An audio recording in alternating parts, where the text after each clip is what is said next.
আমরা আজ এক্সপেরিমেন্ট করব যে ক্যানন G2012 প্রিন্টার, এই প্রিন্টারটা কেমন হয়। ঠিক আছে, তো এটা হলো all in one printer, photo print হয় ও জেরক্সও প্রিন্ট হয়। তো এটা একদমই ভালো প্রিন্টার, মানে কারেন্ট খরচা কম। ঠিক আছে, তো ফটোও খুব ভালো হয়। তো আমরা এটা পাওয়ার বাটনটাকে অন করব।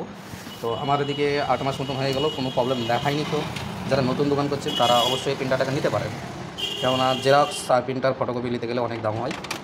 তো দেখুন প্রিন্টারের ভিতরটা সব কিছু কোয়ালিটি একদম ভালো আছে। এখানে কালার কালি ব্ল্যাক কালিটা, এখানে হলো কালারের জন্য কালার কালিটা হয় 3টে কালার, আর এটা হলো ব্ল্যাকের। ঠিক আছে, এটা ডালার সিস্টেম।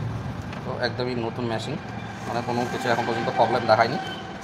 তো এর একটা ভালো গুণ আছে, এর হেডটা হলো ডবল হেড। ঠিক আছে, আর এপসনের সিঙ্গেল হেড। তো কালার আলাদা, ব্ল্যাক আলাদা এর। তো প্রিন্টারটা একদম নিউ কন্ডিশন আছে, আপনারা চাইলে এই প্রিন্টারটা নিতে পারেন, কোনো প্রবলেম নাই। এটা হলো পেপার ডালার 46 পেপার নিতে পারেন। আর এরপর